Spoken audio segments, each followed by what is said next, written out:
Okay, we're here with Bill Gunn at WCRN just before we go on the radio. Here again, Bill.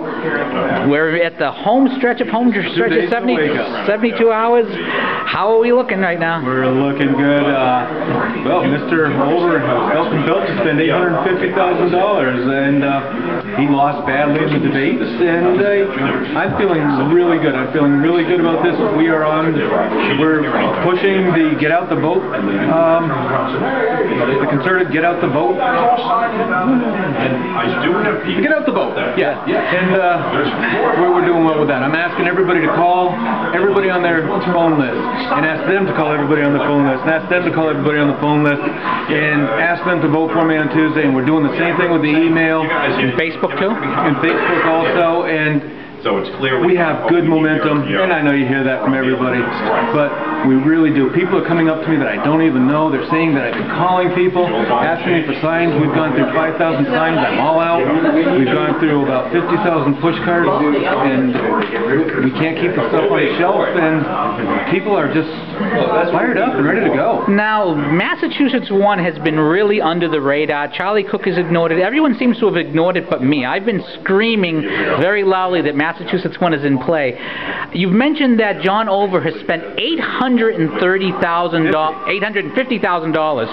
was $20,000 among friends. Yeah, that's true. Well, I could use 20 grand right now. Well, does a person spend $850,000 to win a safe seat? I don't think so. I think a person spends $850,000 if he's starting to panic.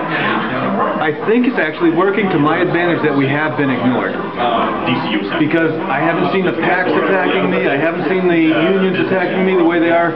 They're going after Marty Lamb hard. They're going after Sean Bila hard, and the state candidates hard. And they've been leaving me alone. And I've been floating under the radar, and I think that's actually a blessing. So maybe being ignored is a good thing.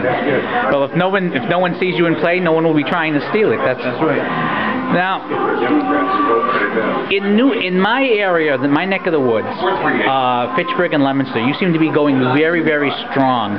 Of course, you also have Amherst in your district. Now, how are you approaching the western parts of the state that were not so strong for Scott Brown? We've made quite an effort in Franklin County, which traditionally goes Democrat, but we've made a really good effort there. I think we're going to minimize the damage, and the Berkshires are coming alive right now. I'm just hoping that most of those people will wait till November 3rd to vote. That's just a joke. In Amherst, I've just been ignoring it. The Republicans and the conservative-leaning people out there are going to vote for me. It's been my thought that if I don't notify them that they have to get out and defend John Over, maybe not as many of them will come out. Because I'm not going to sway the hearts and minds of a progressive. Now, I do want to mention this. I have a little wager with a friend of mine on Twitter who's a Democrat, the Loud Liberal.